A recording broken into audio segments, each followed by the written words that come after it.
Bonsoir et bienvenue dans ce nouvel épisode d'Église du Monde sur KTO. Ce soir, nous prenons la direction du Portugal. Alors, si le pays n'échappe pas au recul de la pratique religieuse, il demeure fortement marqué par son identité catholique. Entre traditions populaires qui restent très vivantes dans le Nord, vieillissement des fidèles et manque de vocation, l'Église portugaise poursuit son élan pour revitaliser l'engagement des jeunes. Pour en parler, nous recevons Afonso Espreguera, jésuite originaire du diocèse de Porto. Mais d'abord, quelques repères sur le pays. Le Portugal se situe au sud-ouest de l'Europe, bordé par l'océan Atlantique. Il ne partage sa frontière qu'avec un seul pays, l'Espagne. La capitale est Lisbonne, et ce, depuis le XIIIe siècle. C'est un État laïque depuis 1976, mais vous le verrez, la religion catholique reste très présente. Un peu plus de 10 millions de personnes vivent au Portugal. La démographie est disparate. Les Portugais préfèrent le littoral ouest et les grandes villes plutôt que le sud ou encore l'arrière-pays. Selon l'Institut national de statistique, 8 Portugais sur 10 se déclarent catholiques, ce qui fait de la population portugaise l'une des plus croyantes et pratiquantes d'Europe. Mais il n'empêche, le pays n'échappe donc pas à ce recul de la pratique religieuse. 14% de la population se déclare athée ou agnostique. Tout de suite, je retrouve mon invité.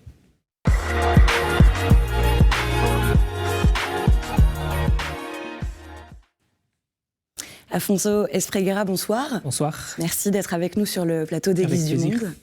Alors, pour faire un petit peu connaissance, vous êtes donc originaire de Porto, vous avez intégré la Compagnie de Jésus en 2017 et vous allez être ordonné diacre dans un mois, en avril, et vous étudiez actuellement la théologie à Paris. Alors, nous venons d'entrer en carême, et j'en profite d'ailleurs pour vous souhaiter à vous ainsi qu'à nos téléspectateurs un bon chemin vers Pâques. Merci. Est-ce que vous avez, vous, un souvenir, une image de ce temps de carême lorsque vous étiez au Portugal ? Oui, je me souviens d'une expérience que j'ai faite avec les jésuites, avant d'être jésuite, qu'on appelait l'opération sandwich, qui consiste à se rencontrer le mardi gras, le soir, pour recevoir un kit pour le lendemain. Donc un sandwich, un petit papier avec des pistes de prière, et en gros, c'est tout. Et donc, on se propose pendant la journée à ne manger que ce sandwich-là, après un temps de prière, et puis on se rencontre le soir, le mercredi de Cendre, pour célébrer la messe et partager comment on a vécu cette journée-là. Donc, c'était une belle manière d'entrer en carême et un peu d'approfondir un peu le sens du mercredi de Cendre. C'était une belle expérience. Alors, je le disais en introduction, 80% de la population au Portugal se déclare catholique. Comment décririez-vous aujourd'hui la place donc, du catholicisme dans la société ? Oui, je pense que les gens se disent catholiques, mais ne sont pas forcément pratiquantes. Il y a quand même pas mal de monde qui est baptisé, mais souvent c'est une question plutôt de tradition que de pratique. Donc je pense qu'en fait, le Portugal est un peu semblable à ce que vit la France. Où les gens ont une culture chrétienne, catholique, mais ne sont pas forcément en face avec l'Église. Voilà. Et puis, bien sûr, il y a des gens bien engagés dans l'Église et qui participent. Et il y a une Église vivante au Portugal, je pense, quand même. On va avoir l'occasion d'en parler. On parlait du carême. Comment ce temps il est vécu par les catholiques portugais ? Je pense que c'est un temps important. Les paroisses, les mouvements proposent beaucoup d'activités pour le carême, des retraites, des catéchèses, des temps de prière, etc. Puis à Braga, c'est surtout la Semaine Sainte, c'est très fort.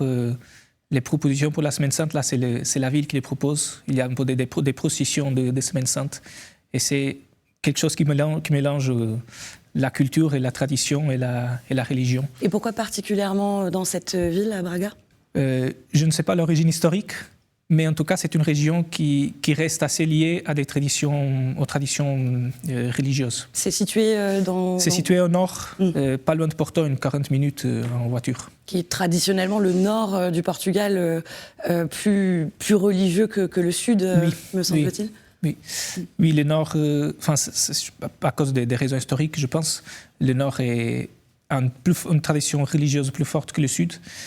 Au sud, il y avait les ordres religieux qui ont été expulsés du pays au XIXe siècle. Donc cela fait que le Sud se trouve sans un clergé pour pour diffuser la foi, si on peut dire comme ça. Et cela reste encore une marque dans le sud du pays. Alors qu'au nord, on avait une présence plus forte des paroisses. Et donc les prêtres diocésains sont restés au Portugal.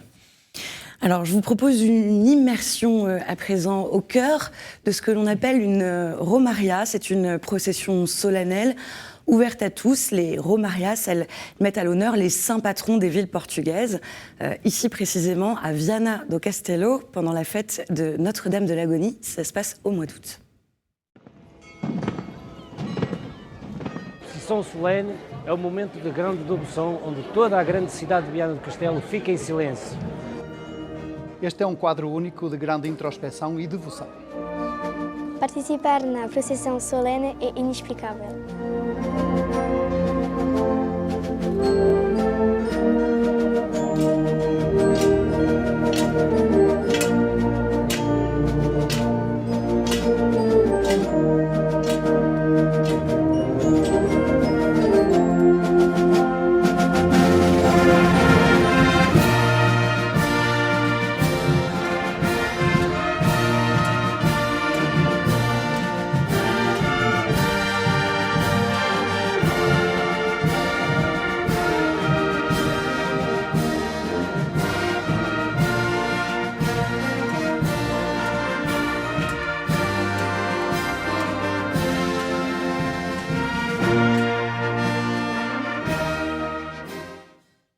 Alors expliquez-nous un petit peu comment ça se passe, ces processions, parce que là on vient de voir un exemple dans une ville, mais j'ai cru comprendre que ça se passait dans différentes villes du pays. Oui, dans différentes villes, surtout au moment de l'été, là où il fait beau. Et les émigrants viennent, et c'est très important pour les émigrants de venir et de pouvoir participer. Les personnes portugaises qui vivent les personnes portugaises qui vivent à l'étranger, notamment les gens qui habitent en France. Donc c'est des fêtes qui, encore une fois, mélangent un peu le profane et le sacré, si on peut dire comme ça. Donc mélange l'occasion de la ville de se préparer pour la fête, de se rencontrer, de fêter ensemble. Donc il y a aussi les côtés de modernité, les DJ et tout ça, mais qui mélange aussi un côté de pratiques religieuses, de participation à la messe, une grande procession. Et quelle place elles occupent ces fêtes justement dans la transmission de la foi aujourd'hui? Bon, je pense que dans la transmission de la foi, elle garde quand même un lien avec la foi des gens. C'est-à-dire les personnes, même si elles ne sont pas très engagées avec la foi au long de l'année, elles participent à ces messes-là. Et donc c'est peut-être le seul moment de l'année où elles vont à une messe, à une romaria, à une procession. Et donc c'est un petit lien qui permet les gens de rester, d'avoir un petit contact.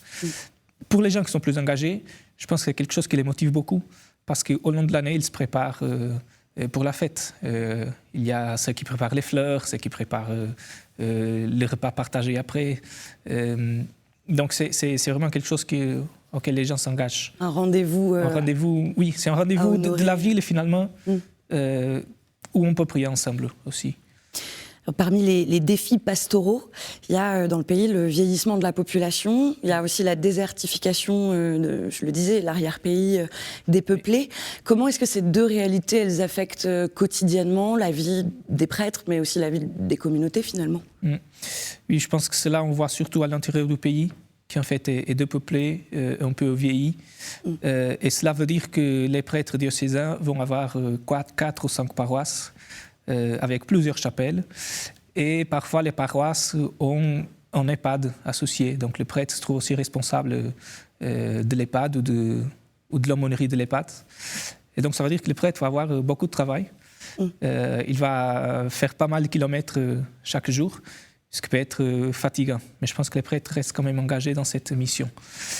Et puis pour les gens de ces communautés, ça peut être difficile parce que c'est des communautés un peu vieillissantes qui voient les jeunes partir au littoral pour les études et puis ils y restent. Donc ces communautés-là peuvent se décourager un peu de se voir diminuer, mais il y a quand même des gens qui tiennent les communautés, qui sont très engagés. J'allais dire, parce que j'allais poser la question, comment est-ce qu'on accompagne des prêtres, on l'entend, vous parlez d'un prêtre pour plusieurs paroisses, donc il y a peut-être aussi une question de solitude. Et puis, dans son homélie, c'était hier, lors de la messe du mercredi décembre, l'évêque de Porto qui appelait justement une église moins cléricale, plus participative. Alors justement, quelle place pour les laïcs dans la vie de l'église dans ces moments-là ? Oui, je pense que c'est encore à découvrir, et le synode du pape François et que le pape Léon va poursuivre peut nous aider à le faire, et à se demander, alors on a moins de prêtres, donc comment est-ce qu'on va tenir les choses en main, qu'est-ce qu'on va faire nous-mêmes. Donc cela veut dire la catéchèse qui est déjà largement assurée par la laïque, mais on peut aussi imaginer des célébrations de la parole dans l'absence d'un prêtre, par exemple. Mais c'est à inventer, je pense. Et vous faites donc partie de la Compagnie de Jésus.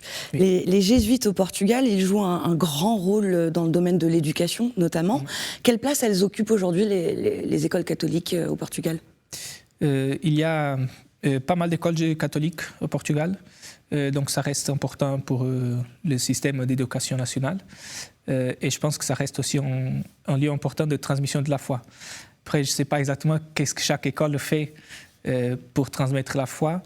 Je peux parler un peu de l'expérience. De votre expérience ? Mon expérience, oui, parce que j'ai fait ma régence dans une école jésuite. Enfin, la régence, c'est une période où c'est une espèce de stage pastoral, en gros.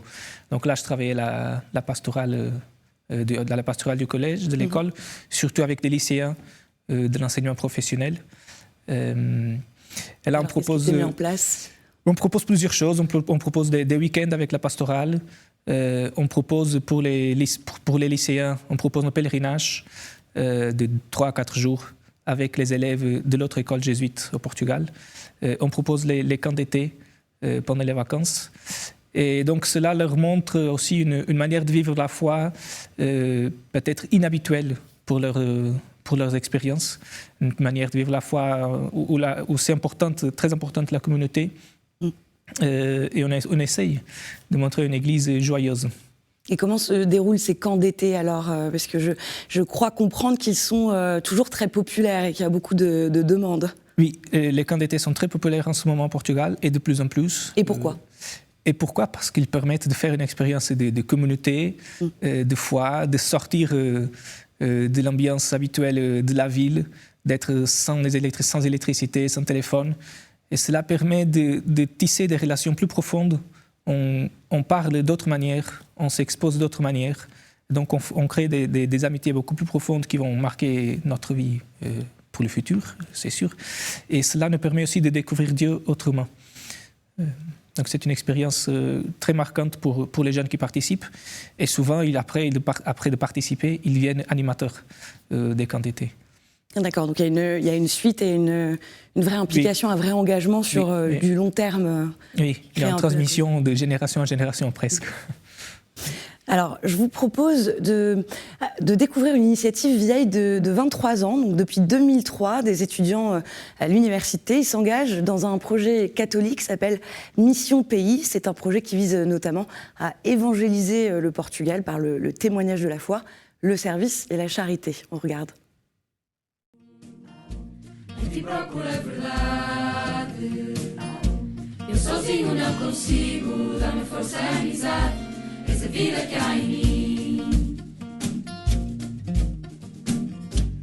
Sei que por onde quer que eu vá, tu has de me guiar. A teu lado estou em paz, mas hoje eu quero mais. Alors, Afonso, on va un peu commenter ces images. On voit des activités. On parlait des collégiens, des lycéens. Là, ces missions pays, c'est pour les étudiants à l'université. Est-ce que vous pouvez nous expliquer en quoi ça consiste ?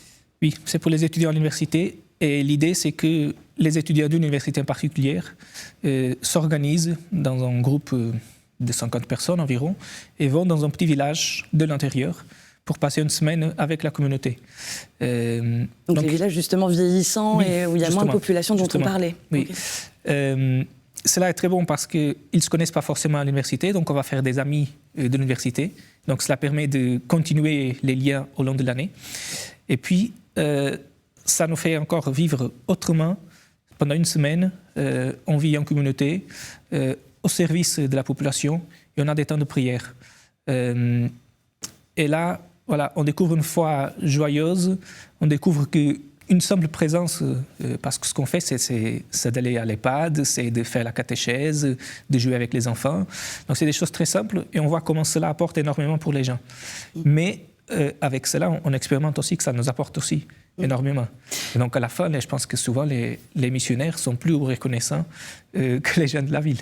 Oui, c'est ça, parce que là, cette année, à peu près 4000 étudiants partent en mission, enfin en tout cas chaque année, 75 missions du nord au sud du Portugal, et donc vous avez même vous-même participé à ces missions universitaires. Qu'est-ce que ces expériences particulièrement changent dans une vie de foi ? Vous l'avez un peu dit en expliquant, mais... Oui, c'est ça, elles nous font remarquer l'importance de la communauté, que la foi se vit de manière plus engagée quand j'ai une communauté à côté, avec qui je peux discuter, creuser, mieux comprendre, me poser mes questions, faire des amitiés. Cela donne aussi un temps de prière plus long à partir de ce que j'ai vécu pendant la journée. Ça permet de relire ce que j'ai expérimenté. Ça fait des rencontres avec d'autres. Et donc ça rejoint finalement trois piliers que je pense sont essentiels pour la foi. C'est la prière, la communauté et le service. Et là, dans l'émission, on trouve tous les trois. Et on découvre que de vivre comme ça, c'est bon, c'est heureux, c'est joyeux. Et donc on se dit, mais je veux continuer comme ça. Et on se demande, qu'est-ce que je peux faire quand je rentrerai chez moi? Comment je vais vivre pour garder cette expérience dans mon quotidien? C'est un échange aussi avec ces populations, enfin quand on voit les images dans les EHPAD, avec les personnes âgées qui sont peut-être aussi face à la solitude. Pour ces populations âgées, c'est aussi un moteur peut-être? Oui, c'est un moteur pour eux qui découvrent qu'ils ne sont pas oubliés. C'est important pour le prêtre de la paroisse parce qu'il y a des aidants pendant une semaine, donc aussi pour la catéchiste. Ça anime aussi beaucoup la communauté. Et puis, chaque mission, d'habitude, fait 3 ans dans le même lieu. Donc, il y a un groupe de l'Université d'économie, par exemple, qui va dans un petit village et il va pendant 3 ans. Ça permet aussi de créer un petit lien avec la communauté et ça fait que la première année, tout est nouveau, mais la deuxième année, on attend les missionnaires. On est content qu'ils viennent. Ça crée un lien. Qu'est-ce que vous diriez, vous, à un jeune Portugais, ou qu'est-ce que vous avez peut-être déjà dit si la question vous a été posée, qui se pose cette question de la vocation? Je dirais que c'est beau de la poser. Il ne faut pas trop stresser de la question non plus. Il faut la vivre. Si la question demeure, il faut la vivre. Ce n'est pas forcément qu'on va entrer dans la vie religieuse ou va devenir prêtre, mais déjà le chemin de vivre cette période de discernement, il est déjà bon. Et donc, de se prêter à l'aventure de cheminer avec Dieu pour découvrir sa vocation, on gagne toujours. Même si à la fin, on va pas être prêtre ou religieux ou quoi que ce soit. Pour rester dans cette thématique à propos de la jeunesse, on se souvient que Lisbonne a accueilli les Journées mondiales de la jeunesse, les JMJ, en 2023. Quel héritage, 3 ans plus tard? Qu'est-ce qui reste de ce moment? Je pense que d'abord les souvenirs d'un pays qui a été capable d'accueillir 1 million de personnes et qui a été joyeux de le faire. Vous y étiez vous-même J'accompagnais un groupe de jeunes. C'était une très belle expérience. Et puis, les GMJ, on s'est bien préparé. Les paroisses ont fait des groupes de préparation et tout ça. Après, les GMJ sont terminés. Moi, je suis venu en France. Donc, je ne sais pas exactement comment les paroisses, les groupes ont vécu la suite. Mais je pense qu'au moins, il y a le souvenir de cette expérience. Et j'imagine qu'il y a des groupes qui continuent à ancrer sur cela. Il y a une fondation qui a été créée ou qui a repris la fondation Jornada. Oui. Est-ce que vous pouvez nous expliquer un petit peu quel est l'objectif de cette fondation? Oui, c'est une fondation qui a été créée à partir des revenus que les GMJ ont apportés. Donc les profits des GMJ, l'Église veut les mettre au service des jeunes. Donc l'idée, c'est de soutenir des projets des jeunes Des projets professionnels, d'accompagnement, tout type de... Oui, des projets sociaux, donc pas forcément chrétiens, mais sociaux, tournés vers la société et proposés par les jeunes. Donc il y a un fonds qui est disponible pour que les jeunes présentent leurs projets. Alors on arrive doucement à la fin de cet entretien, mais on ne peut pas parler des catholiques au Portugal sans mentionner un lieu en particulier, le sanctuaire Notre-Dame de Fatima. Ce sanctuaire qui accueille chaque année en fait, de plus en plus de pèlerins. Les chiffres ont été communiqués il y a 2 semaines, 6,5 millions pour l'année 2025. Qu'est-ce qui fait que les pèlerinages au sanctuaire de Fatima sont aujourd'hui encore des rassemblements religieux les plus importants au Portugal ? Oui, c'est étonnant. C'est étonnant que 3 petits bergers perdus au milieu de nulle part sont capables avec la force de Dieu bien sûr, mais sont capables de susciter un mouvement comme ça. Et là, je pense que les gens vont à Fatima parce qu'ils découvrent un espace de prière, de silence, où ils peuvent se ressourcer. Et c'est peut-être cela qui continue à attirer les gens de plus en plus. Malgré le fait d'être 6 millions sur une année, pas en même temps évidemment. Oui, mais... pas en même temps. C'est surtout entre mai et octobre. Ça correspond aux apparitions de Notre-Dame à Fatima. Donc, et là, en particulièrement mai, octobre, et puis en août, parce qu'il y a les gens qui viennent pour l'été et qui profitent pour passer à Fatima. En quoi le message de la Vierge, il nous rejoint aujourd'hui ? C'est un message de conversion, de se tourner vers Dieu. Et cela nous rejoint toujours, je pense, surtout quand on est troublé, et peut-être notre époque est un peu troublée, et là on se dit, ah oui, en fait, j'ai besoin de Dieu. Je l'avais peut-être oublié, mais j'ai besoin de lui. Et c'est cela que Notre-Dame nous dit. Et puis c'est aussi un message de paix que Notre-Dame vient apporter.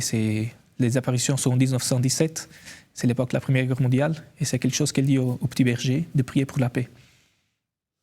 Afonso, juste avant de se quitter, je vous propose de passer à la toute dernière partie, 3 petites questions et des réponses courtes. Quelle figure catholique marquante au Portugal vous inspire-vous particulièrement ?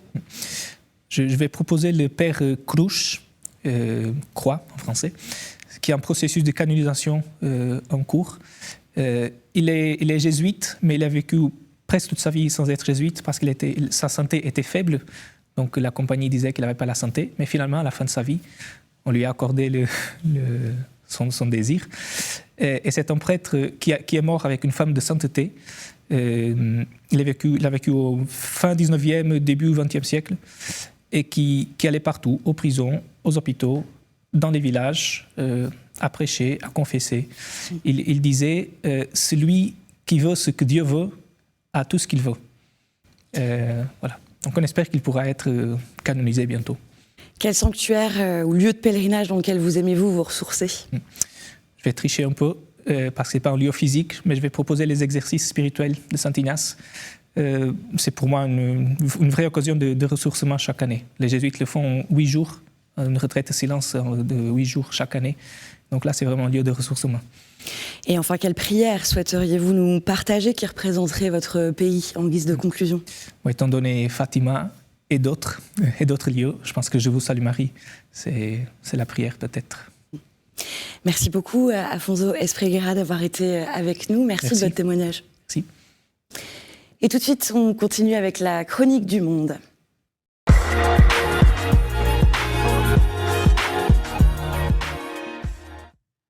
Et cette semaine, nous prenons la direction de l'île Maurice. On retrouve Yannick Basile, un jeune laïc à Port-Louis. Vivre sa foi dans sa langue maternelle, c'est une mission que beaucoup de diocèses dans le monde essaient d'accomplir. À Maurice, l'utilisation du créole mauricien remonte à des années, notamment avec des cantiques chantés et écrits en créole. Pas à pas, la langue s'est installée. Aujourd'hui, elle trouve naturellement sa place dans la liturgie. Pour consolider ce statut, un travail essentiel s'est imposé, la traduction des textes bibliques utilisés pendant les célébrations. Une initiative portée par la Société biblique de Maurice depuis les années 2000. Les résultats de ce projet sont déjà visibles. Le Nouveau Testament a été traduit et publié en 2011. D'autres livres ont suivi, comme les Psaumes ou même le livre de Jérémie.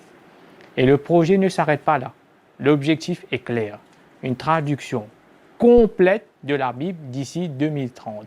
Pour y parvenir, linguistes et théologiens travaillent main dans la main pour trouver le mot juste et la formulation la plus fidèle. Leur objectif, respecter le sens du texte original et le rendre compréhensible aujourd'hui. Traduire n'est pas une science exacte. Cela demande dialogue, recherche et compréhension du contexte historique, culturel et aussi spirituel.